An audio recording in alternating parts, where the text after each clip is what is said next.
Do you ever wonder why so many marriages fail? My name's Lee Ellis, and I'm the author of Love the One You're With. I talk about that very thing in Chapter 4. I hope that you find it useful so that you don't become another statistic. Chapter 4: Why Marriages Fail. Many people spend more time in planning the wedding than they do in planning the marriage. Zig Ziglar. Why do you think so many marriages end in divorce? Is everyone really just that bad at picking the right person?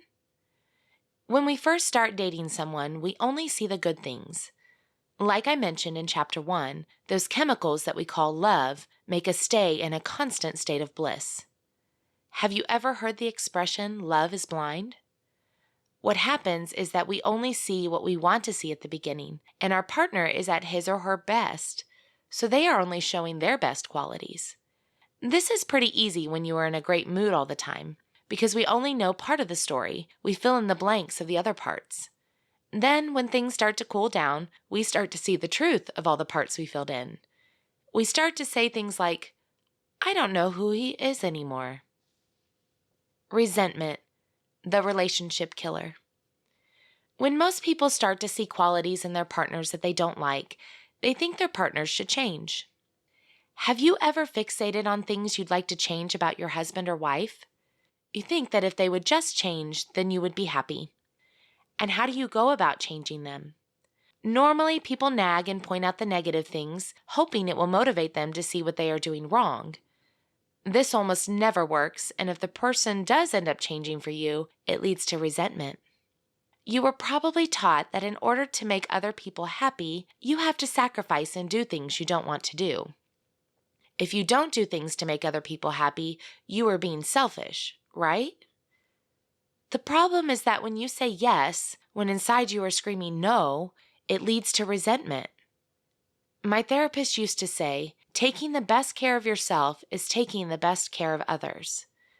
This is hard for most people to wrap their heads around, but if you do things that make you happy, you will have a more loving energy.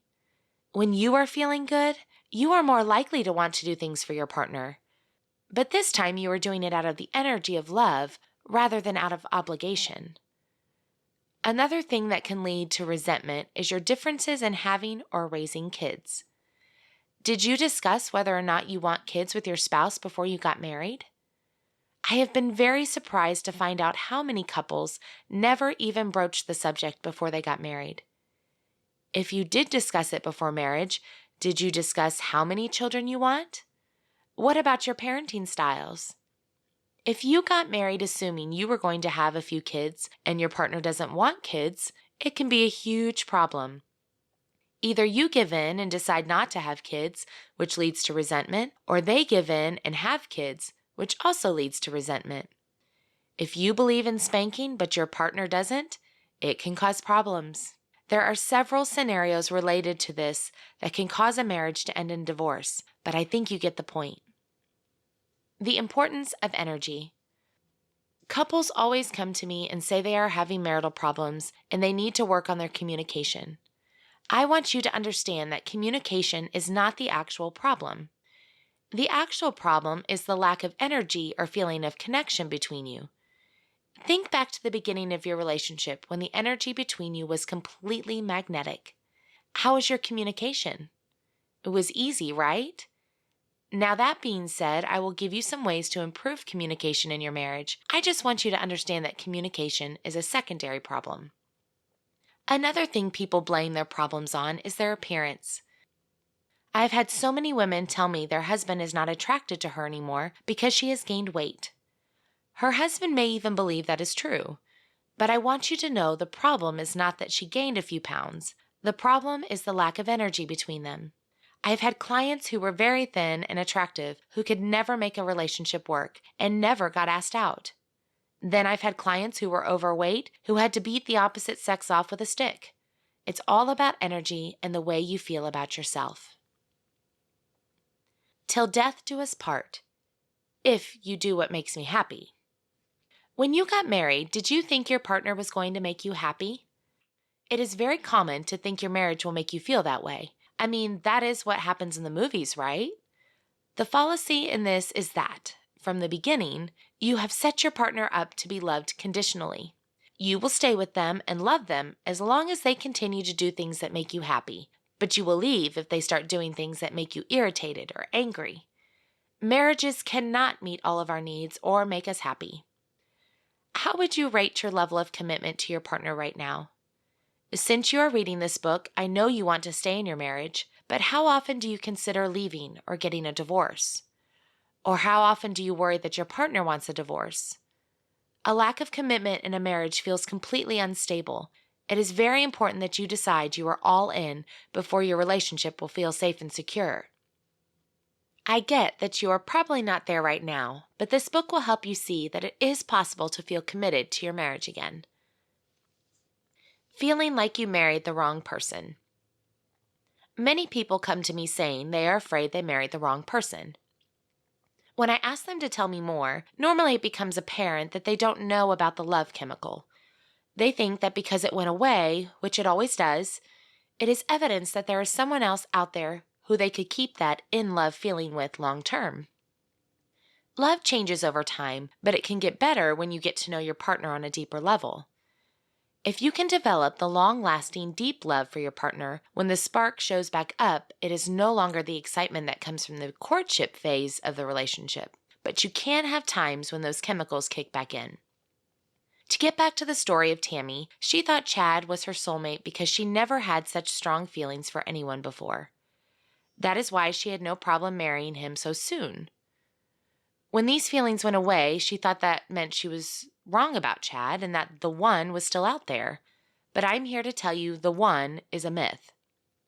The truth is that we have several people on the planet we could be compatible and live a happy married life with. The prospect that there is only one person we are destined to spend our life with is completely depressing if it doesn't end up working out. It can really set you back. I have many examples of this, but one that sticks out the most.